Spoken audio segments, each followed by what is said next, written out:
O, may pahabol ako na question sa'yo para sa daily reviewer natin. O, ang question mo, eto ha. Ipaparada mo ang iyong bus o truck. Ano ang dapat mong suriin bago ito iwanan? O bago ka bumaba, bago ka makipagchika sa mga kapwa mo driver, o bago kayo mag-relax-relax. Anong una mong susuriin or ano ang una mong titingnan? Letter A, mga basura na naiwan sa ilalim ng upuan. Letter B, gumagana ang intercom. Aba, bakit may intercom? Enga. Letter C, ang dispenser ng ticket. Ito yung paniket ko sa bus, ha? O letter D, nakaayos ang parking brake. O, sige nga kuya.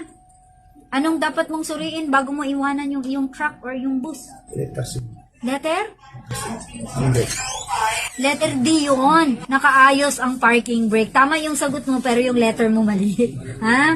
So dapat nakaayos ang parking brake. Nakasigurado na hindi siya tatakbong mag-isa. Lalo na kung pababa.